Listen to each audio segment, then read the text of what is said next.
केंद्रीय मंत्री ज्योतिरादित्य सिंधिया ने पहलगाम में हुए आतंकी हमले, रोजगार मेले और अंतर्राष्ट्रीय क्वांटम संचार सम्मेलन को लेकर बात की।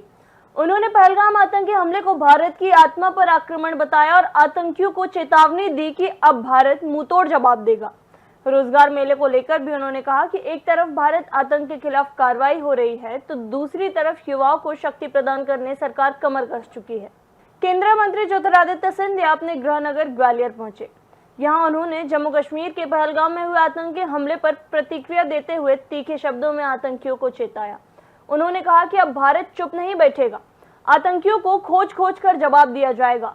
सिंधिया ने साफ कहा कि जिस जमीन से आतंकवाद जन्म लेता है उसे भी मिटा दिया जाएगा। साथ ही उन्होंने रोजगार मेले की बात करते हुए बताया कि पीएम मोदी के नेतृत्व में 51,000 युवाओं को रोजगार मिलेगा। क्वांटम संचार सम्मेलन पर बात करते हुए उन्होंने क्वांटम कंप्यूटिंग को भविष्य का आधार बताया और कहा कि अब बदलाव घंटों में हो रहा है और भारत इसके लिए पूरी तरह तैयार है। जिन लोगों ने भारत की आत्मा पर ये आक्रमण करने की कोशिश की है, वे भूल गए कि ये भारत माता है। जब चुनौती उत्पन्न होती है तो हर नागरिक, हर इंसान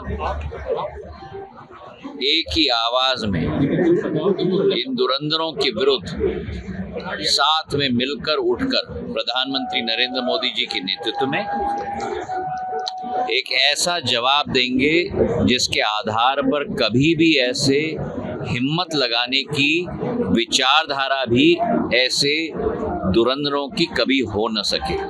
जो निर्मम हत्या मासूम लोगों की गई है, इसका जवाब भारत पूर्ण रूप से देगा।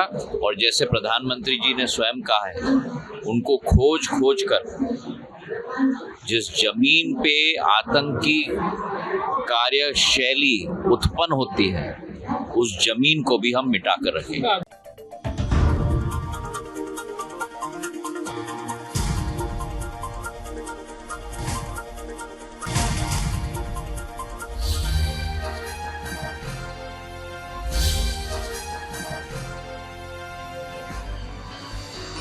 आप देख रहे हैं दखल न्यूज।